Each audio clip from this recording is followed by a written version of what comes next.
Bonjour à tous, Franck Muller à Lyon. Nous sommes le mercredi 18 décembre, en pleine période de grève évidemment.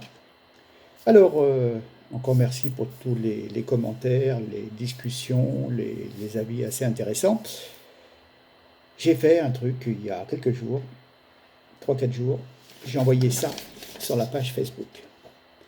1000 euros, la retraite à 1000 euros, d'abord pour les élus. C'est pour ça que j'avais spécifié ma précédente vidéo, je suis pour l'abolition des privilèges, c'est le cas de le dire, des retraites, des régimes spécifiques, mais le régime, je pensais surtout au régime des politiques, vous savez, ceux qui sont 5 ans députés et qui se retrouvent avec une retraite à vie. Eh bien, cette petite bêtise-là a été partagée à ce jour à 87 000 exemplaires sur Facebook. Voilà, ça, ce que j'ai fait avec mes petites mains. Voilà. Donc, j'en conclus, voilà, bon, ça m'a fait plaisir. Enfin, on pourrait dire aussi que avant il y avait le permis de conduire, et ils ont rajouté des points, et puis plein de gens ont perdu le permis de conduire. La retraite à points, c'est pareil, sauf qu'il n'y a pas de stage de rattrapage, et que vous allez vous retrouver, au moment de la retraite, fort démunis. Bien, on va parler de Delevoye, mais avant, je voudrais quand même préciser quelque chose. Quand on vous parle de l'équilibre des retraites, dites-vous bien, Jospin a créé le FRR en 2001, le Fonds de réserve pour les retraites. Et il y a 36 milliards dessus à récupérer. Il y a le Fonds de réserve des retraites complémentaires. Le président du COR, c'est celui qui s'occupe du Conseil sur l'orientation des retraites, nous a dit qu'il y a environ entre 116 et 128 milliards. Ce qui fait déjà une belle enveloppe de 150 à 160 milliards. Mais, le pire, mais personne n'en parle. Elles ne le savent pas au gouvernement, franchement. Et moi, je le sais, et eux, ils ne le savent pas. Il y a ce qu'on appelle la CADES. La CADES, c'est la Caisse d'amortissement de la dette sociale, financée par la CRDS. Vous savez, la CRDS, j'aime bien comme ils inventent des mots, la contribution au remboursement de la dette sociale, qui devrait s'arrêter en 2024, parce que la dette de la Sécu, il n'y en aura plus. On aura déjà tout remboursé. Et donc, ça va. Ce taux, il est maintenu sur les salaires, cette CRDS, et ça va dégager 24 milliards par an qu'on peut affecter aux retraites. Je vous rappelle que le léger déséquilibre des retraites sur 300-400 milliards de retraites qui sont versées, c'est une histoire de 7 à 12 milliards où on allait être un peu en négatif. 7 ou 12 milliards quand on a la CADES qui en donne 24 milliards. Donc l'argent, on peut le trouver. Voilà, ça c'est simplement déjà ce qui encaisse, sans parler de la chasse aux fraudes, éventuellement à des retraites indues de centenaires à l'étranger, enfin des tas de choses. Voilà, on peut éventuellement mettre en place des mesures pour vraiment verrouiller le système beaucoup plus qu'il ne l'est. Mais ça, c'est une chose. Donc, il n'y a pas de problème de financement des retraites, car beaucoup de réformes ont déjà été faites, et notamment les dernières, c'était les réformes Fillon. Et donc, en fin de compte, vous apercevez que les retraites, quand même, ont énormément baissé par rapport aux retraites des gens maintenant. Je me souviens, quand je faisais des estimations il y a 4-5 ans, j'aurais touché 20 ou 30% de plus. Vous voyez ce que je veux dire? Et là, vous apercevez, quand c'est le moment de la toucher, vous apercevez qu'il y en avait beaucoup moins que ce qu'on vous disait il y a 5 ans. Parce que tout a été revu à la baisse. Donc il y a eu déjà beaucoup d'efforts de fait. Et si on continue dans ce sens, c'est-à-dire, en fin de compte, on va bientôt avoir beaucoup plus de pauvreté pour les personnes âgées. Et comment on va faire quand on voit qu'il y a un racket des EHPAD qui vous demande 2 000, 3 000 euros pour garder des personnes âgées, encore faut-il les avoir. Il est bon de rappeler aussi que, d'après l'INSEE en 2017, il y a 13 ans d'écart d'espérance de vie entre un ouvrier et par exemple un journaliste ou quelqu'un qui est dans les bureaux. Vous voyez ce que je veux dire? 13 ans d'espérance. Alors, quand on parle de pénibilité, eh ben oui, la pénibilité, c'est aussi ça. Vous voyez, je veux dire, c'est pas une question de statut. Je rappelle, je vous ai expliqué, quelqu'un qui conduit un TGV, il a SNCF, il va partir peut-être à 55 ans, je ne sais pas, je dis ça. Et quelqu'un qui va être chez Transdev, Veolia ou une filiale de la SNCF, mais sans être employé de l'État, va partir à 65 ans. Donc vous voyez, la pénibilité, alors, si vraiment on dit que voilà, c'est délicat parce que les gens font des horaires, font les 3-8, travaillent le samedi, le dimanche, etc. Oui, mais alors c'est applicable à tout le monde. Vous voyez, c'est plus de dire sur ma fiche de paye c'est marqué SNCF, donc je pars à 55, et les autres qui n'ont pas pu avoir rentré à la SNCF, mais qui sont dans une filiale de la SNCF et qui font le même boulot, eux, ils n'ont pas le droit. Vous voyez. Ouais, donc il y a beaucoup de choses à remettre à plat. Hein. Je rappellerai également que nous avions ce sont des régimes autonomes, la caisse des avocats, la caisse des notaires, la caisse des infirmiers, des personnels de santé. Ce sont des gens quand même, attendez, les infirmières, quand à 6 heures du matin, elles font le tour de toutes les mémés pour les lever et leur donner les soins, vous croyez que c'est pas pénible, hein? Et les personnes qui sont aux urgences dans les hôpitaux, ça aussi c'est pénible. Mais on leur dit pas, vous partez à 55 ans, voire à 50 ans. Hein?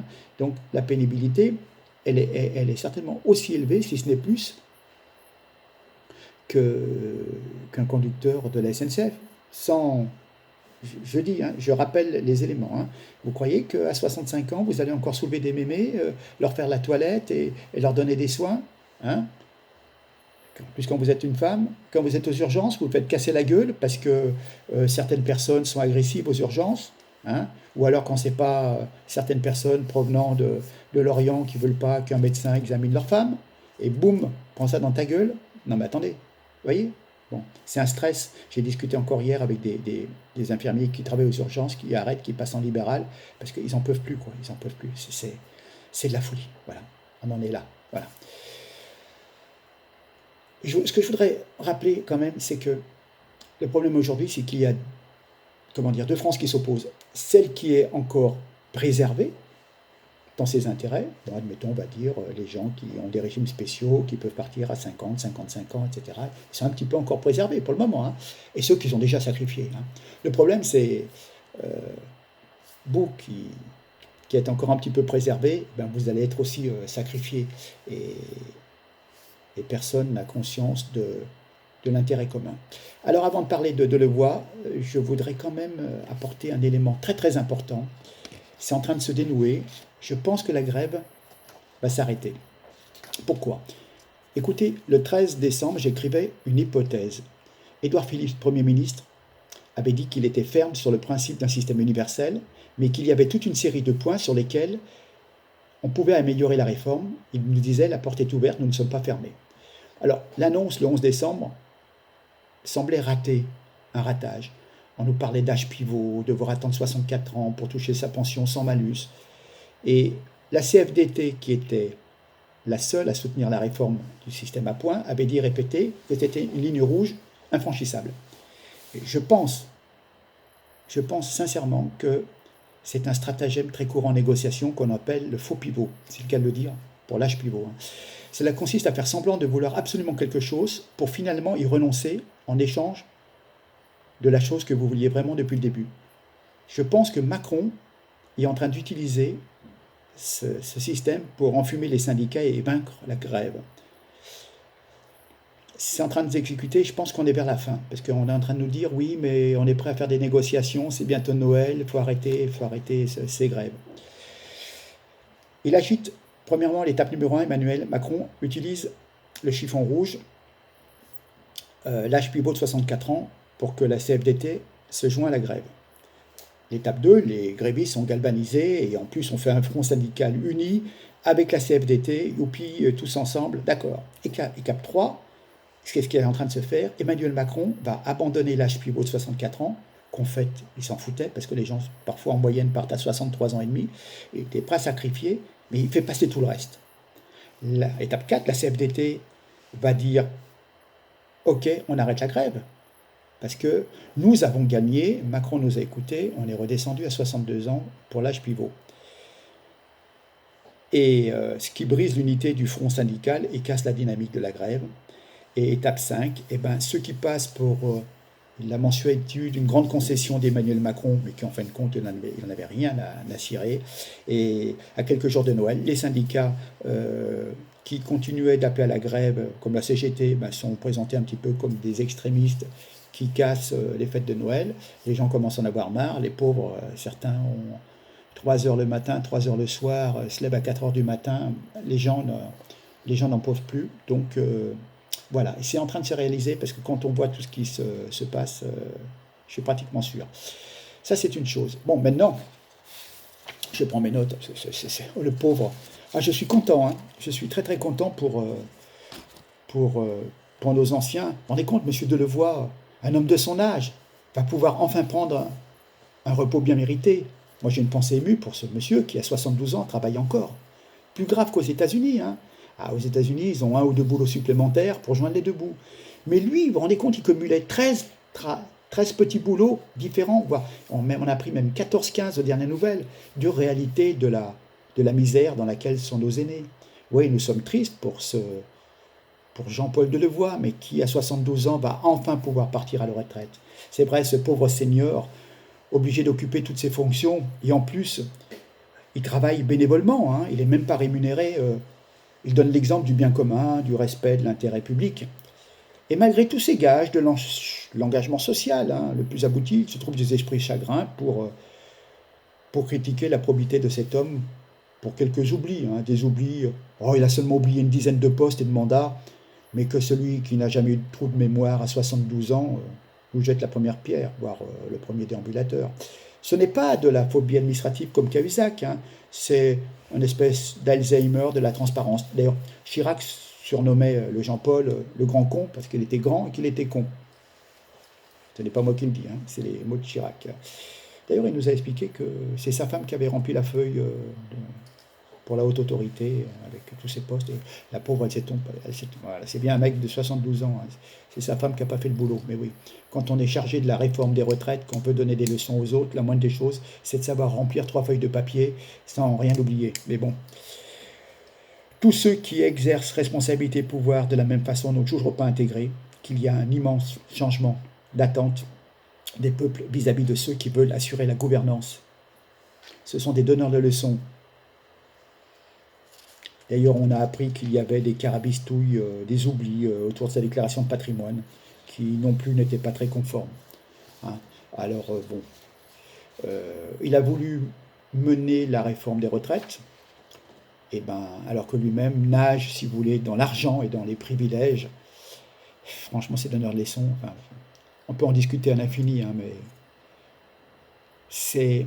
les faits, c'est une chose, mais cette impression de décalage dégagée par la situation, ce sont des nantis qui sont biberonnés aux avantages acquis, des rentes des situations, des technocrates, des énarques qui bénéficient des meilleurs régimes spéciaux et qui viennent montrer du doigt les bougres, les gueux, qui sont à la RATP, la SNCF ou d'autres corps de métier. Voilà. Un employé SNCF n'aura jamais autant d'avantages que quelqu'un qui est dans les allées du pouvoir. Mais bon, Delevoye s'en est allé. Il n'y avait pas d'autre issue possible, ils l'ont lâché au fur et à mesure. Enfin, 13 mandats au total, 11 toujours actifs, seulement 3 déclarés. Combien d'oublis devions-nous nous attendre de la part de ce monsieur, dont Édouard Philippe estimait qu'il était de bonne foi. Hein. Bonne foi sur un oubli, 2 oublis, pas sur une dizaine d'oublis. D'ailleurs, il ne pouvait pas maintenir Jean-Paul Delevoye en poste, c'était intenable. Hein. Et alors, ce qui me fait marrer, c'est qu'en 2017, rappelez-vous, Jean-Paul Delevoye nous disait « Personne n'est épargné du devoir de respecter les règles et les principes des transparences ». Il était président de la commission d'investiture de La République En Marche pour les élections législatives. Il souhaitait que la transparence soit la plus totale, et maintenant, il est épinglé pour son manque de transparence.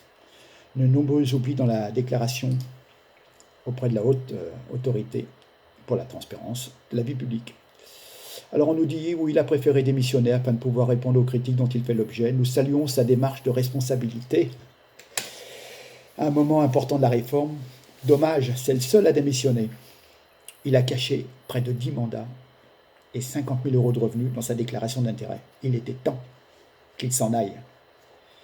Dans quel autre pays démocratique un tel pourri aurait démissionné? Mais il aurait démissionné depuis longtemps. Mais chez nous, en fin de compte, ce sont des collectionneurs de casseroles. Ils vendent tellement de casseroles dans ce gouvernement qu'on va pouvoir ouvrir une quincaillerie. D'ailleurs, rappelez-vous, combien d'ailleurs? Richard Ferrand, François Bayrou, Marielle de Sarnez, Sylvie Goulard, Nicolas Hulot, Gérard Collomb. Françoise Nyssen, Delphine Génie, Stéphane Travers, Jacques Mézard, Nathalie Loiseau, Benjamin Griveaux, Mounir Majoubi, François de Rugy, Jean-Paul Delevoye. Franchement, champion du monde. Champion du monde des démissions à l'espace d'un an et demi de présidence. Enfin, une ou deux démissions volontaires, et le reste, c'est qu'ils étaient plantés par des affaires. Alors, on peut se demander à quoi sert la haute autorité à la transparence, qui n'a rien vu de ses mandats. Attendez, il était quand même président au Conseil économique, social et environnemental, le fameux CESE. C'était connu, c'est un poste. Et ben, il l'a même pas mis sur sa feuille. Et eux, je sais pas, c'était l'heure de la sieste. Ils avaient fait un bon gueuleton, ils étaient en train de roupiller, et ils ont lu le truc. Il y avait seulement 3 lignes, 3 postes, et se sont endormis dessus. Ils ont validé. Voilà, hein. Cette défaillance de la haute autorité, elle était pourtant bien là pour contrôler. Cette autorité administrative et indépendante qui est venue rejoindre la cohorte impressionnante de toutes ces structures créées à tort et à travers depuis 20 ans, a vu le jour après l'affaire Cahuzac. Comme à chaque fois qu'un scandale éclate, on met en cause la corruption du monde politique, on fait adopter une loi au Parlement destinée à laver plus blanc que blanc. Et puis on crée des structures, soi-disant chargées de contrôler. Ah, plus jamais, hein, non, mais on va faire attention, maintenant on a mis une commission. Hein. Ouais. Mais en fin de compte, ceux dont c'est la mission de contrôler à la fois le patrimoine des hommes politiques et leur lien avec la sphère privée, ont été vraiment défaillants. Et en fin de compte, c'est les copains des coquins. C'est tout à fait ça. Enfin bon, peu importe. Qu'est-ce qui va rester du quinquennat Macron, franchement, vous et moi? Des démissions, des affaires louches, des mensonges d'État, des grèves, un concours d'incompétence, des services publics en faillite, SNCF, hôpitaux, une désindustrialisation de la France accélérée, une France divisée. Franchement, quel ridicule. Vraiment une maladie contagieuse. Ridicule sont les ministres envoyés distiller leur langue de bois pour défendre l'indéfendable. Ridicule est cette haute autorité. Vous vous rendez compte des gens qui sont payés comme ça pour surveiller les papiers putain, franchement, combien ils touchent ces gens? Enfin bon, on sait qu'on est champion du monde des démissions. Je me pose la question d'ailleurs, est-ce qu'il était souhaitable que ce personnage démissionne? Il n'est même pas souhaitable que Castaner démissionne en dépit des mutilés borniers. Pas plus que n'importe quel autre mafiolisant ou incapable de cet équipage inepte. Ceux-ci incarnent dans leurs mauvaises pratiques et leur inaptitude avec précision ce qu'est le macronisme et sa tragicomique gouvernance, son absence de scrupules, son indifférence à la dignité, son incompétence, sa persistance contre toute forme de grandeur de la vie publique. L'affaire Benalla n'était qu'un aperçu grotesque.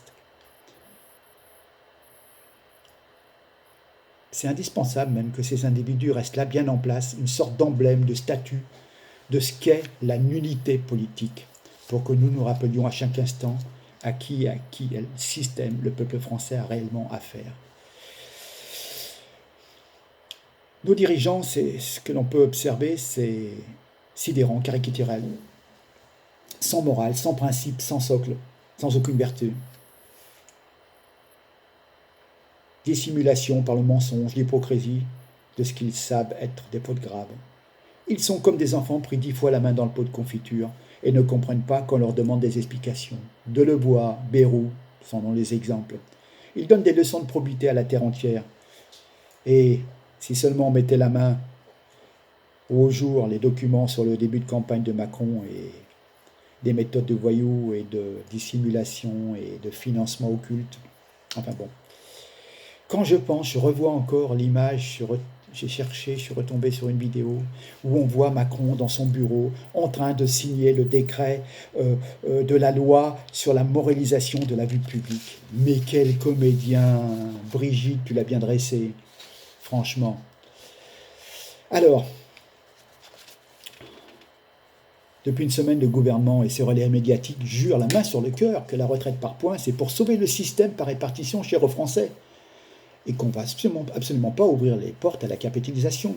Mais tout démontre, et c'est bel et bien l'objectif inavouable de cette réforme, et les compagnies d'assurance se frottent déjà les mains. Dans les pays où la retraite par points existe déjà, la valeur du point ne fait que baisser, et donc les gens sont obligés de capitaliser à côté, parce que vous ne savez jamais dans 10 ans quelle sera la valeur du point et ce que vous aurez pour vivre, payer votre nourriture et votre loyer.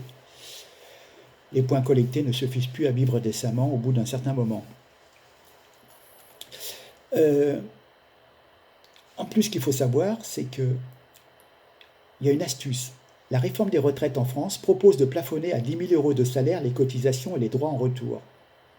Résultat, les cadres, bon, les bienheureux, hein, qui gagnent plus, eh ben, pour s'assurer un taux de remplacement correct, ils vont se tourner vers des complémentaires privés, alors qu'aujourd'hui, dans le régime des cadres, ils peuvent cotiser et ouvrir des droits jusqu'à 30 000 euros de salaire par mois. Rappelez-vous du mot répartition. Il s'agit de répartir entre ceux qui gagnent beaucoup et ceux qui gagnent moins. Avec cette réforme, les riches vont sortir du système et on ne va pas pouvoir répartir cet argent sur les pauvres. D'ailleurs, tout est fait pour aider les riches parce qu'on vous dit, le gouvernement a déjà incité les riches à se tourner vers la capitalisation.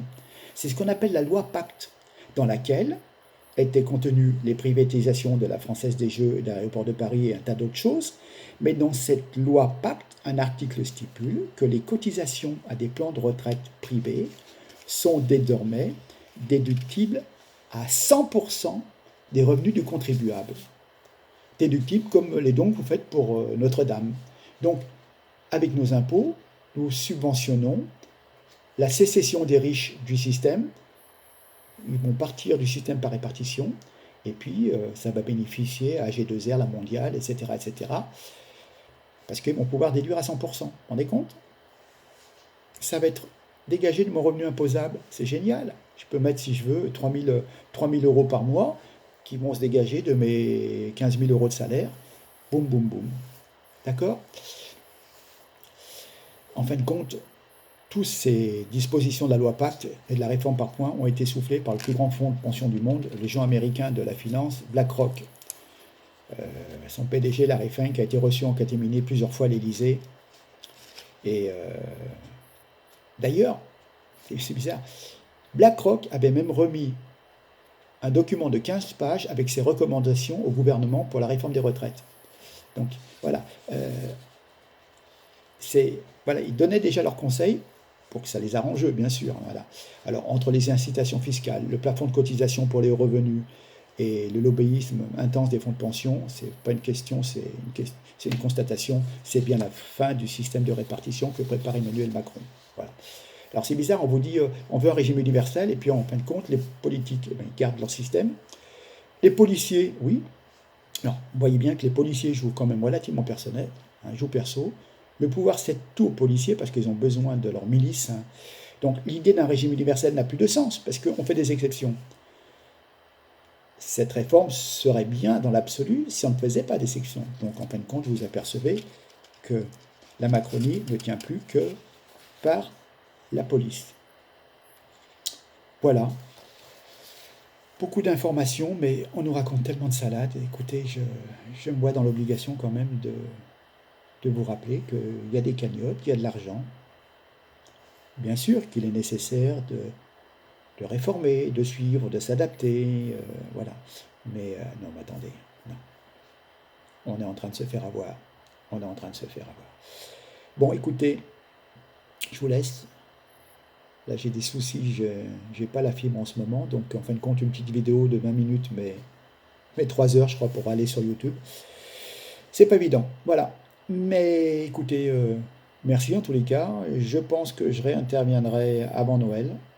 Sur ce, bon courage à ceux qui doivent travailler, hein, qui doivent subir les aléas des grèves. Très compliqué, très très compliqué. Je pense à tous les commerçants, j'y reviendrai peut-être, c'est pas évident. Beaucoup d'accidents de la route, les gens sont à bout, les gens prennent des trottinettes, les gens prennent des 2 roues, ils n'ont pas l'habitude, ils se blessent, ils tombent, donc les urgences sont surchargées, les urgences sont déjà en grève, les pauvres, donc en fin de compte, voilà. Mais vous vous rendez compte de la viciosité de ce gouvernement? Je finis là. Allez sortir ça juste avant les fêtes de Noël. Donc, les pauvres commerçants, les restaurateurs, etc., ils n'ont personne dans les boutiques. Il y a plein d'annulations chez les hôteliers. Enfin, des tas de choses. Au lieu de laisser les gens passer les fêtes tranquillement, et puis regarder tranquillement à plat en janvier, février, entre quatre yeux, vous voyez? Non, ils ont sorti ça, ils ont dit, bon, ça passe ou ça casse, et si ça casse, de toute façon, ça va tellement mettre le bordel que du coup, on va diviser la France en deux, entre ceux qui sont pour les réformes et on mettra les autres, les irréductibles, et ben, ça sera des nantis qui ne veulent pas accepter les réformes, qui sont individualistes, vous voyez. Mais franchement, aller sortir ça, vous voyez, 3 ou 4 semaines, alors qu'il y a des tas de gens qui ont besoin de travailler pour payer les charges, qui font leur chiffre d'affaires. Pour les fêtes de Noël, ça représente parfois un quart ou un tiers du chiffre d'affaires annuel, et on en est compte. Hein, plus tous les jeunes qui travaillent en CDD, on a besoin de vendeurs dans différentes boutiques, et ça leur fait du boulot, et ça leur fait des économies pour assurer le suivi de leurs études. Hein, ça leur fait de l'argent qui tombe pendant un mois et demi, pendant les fêtes. Eh ben non, on casse tout, on casse tout, on casse tout. Il n'y a déjà pas trop d'argent en France. Et là, bon, écoutez, voilà, je me désespère encore plus devant l'invisibilité. Mais je ne comprends pas. Des gens qui ont fait Bac plus 10, Bac plus 15, ça travaillait chez Rothschild, et ça va lancer des trucs et foutre la merde comme ça. Même pas un mois avant Noël. Voilà, enfin bon. Écoutez, hein, vous allez voter dans 3 mois. Je vous rappelle, au mois de mars, je compte sur vous pour choisir le bulletin peut-être le plus à droite. Tiens. Allez, sur ce, je vous remercie infiniment de votre attention. À très bientôt. N'oubliez pas de partager, de liker, de commenter, et partager. Vous avez vu, là, vous vous rendez compte, 87 000 pour mon petit dessin, là, sur le salaire à la retraite à 1 000 euros. Hein, si je pouvais avoir 87 000 partages sur ma vidéo, ce serait mon plus beau cadeau de Noël. Allez, sur ce, je vous embrasse. Bon courage à vous. Au revoir.